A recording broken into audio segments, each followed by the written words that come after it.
Cinema దర్శకులు ఇటు రామ్ గోపాల్ వర్మ గారు, అటు పోసాని కృష్ణమురళి గారి మీద కేసులకు సంబంధించి ఈరోజు హైకోర్టులో ఒక కీలక పరిణామం చోటు చేసుకుంది.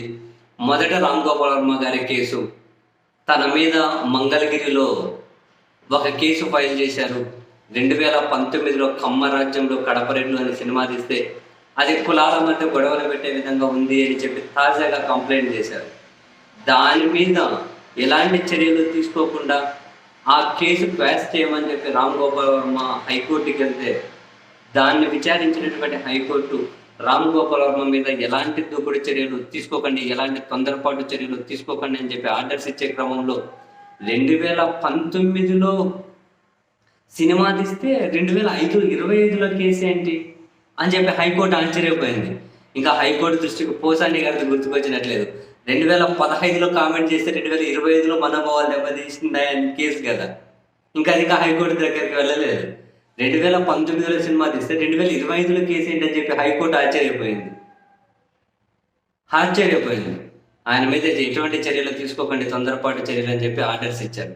అండ్ పోసాని కృష్ణమురళి గారికి సంబంధించి కూడా విశాఖ, అనంతపురంలో ఇంకా కొన్ని కేసులు నమోదయ్యాయి కదా.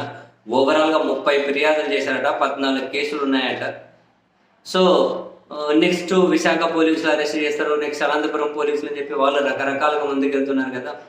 ఆ విషయం మీద పోసాని కృష్ణమురళి గారు వరుసగా 4-5 పిటిషన్లు వేశారు హైకోర్టులో. వాటిని విచారించినటువంటి హైకోర్టు ఆ మిగిలిన కేసులు, ఇప్పుడు విశాఖ, అనంతపురం కేసులు ఏవైతే ఉన్నాయో వాటిలో ఎలాంటి తొందరపాటు చర్యలు తీసుకోకండి అని చెప్పి ఆర్డర్స్ ఇచ్చారు. బట్ ఇప్పుడు ఆల్రెడీ రాజంపేట అరెస్ట్ అయి ఉన్నారు, నరసరావుపేట అరెస్ట్ అయి ఉన్నారు, కర్నూలు అరెస్ట్ అయి ఉన్నారు. మరి ఇక దాని మీద మళ్ళీ బెయిల్ రావాలి. ఆలోపు మరి ఇక కొత్త కేసులలో అయితే అదుపులోకి తీసుకునే పరిస్థితి లేదు ఇప్పుడు, అంటే హైకోర్టు ఆర్డర్స్ తర్వాత. మరి వాటిలో బెయిల్ వస్తే అప్పుడేమన్నా కనుక బయటకు వస్తారేమో. నెక్స్ట్ అన్నింటినీ కూడా ఒకే గొడుగు కింద విచారణ చేయాలని చెప్పి సుప్రీంకోర్టు గైడ్ లైన్స్ ఉన్నాయి. మన పోలీసులకి సిస్టమ్కి ఇంకో సిస్టమ్ని ఫాలో అవ్వడం అట్లా ఉండదు. ఏదో ఫస్ట్ అయితే జైల్లో పెట్టేద్దాం, తర్వాత అని చెప్పి పెట్టేసుకుంటూ వెళ్తారు.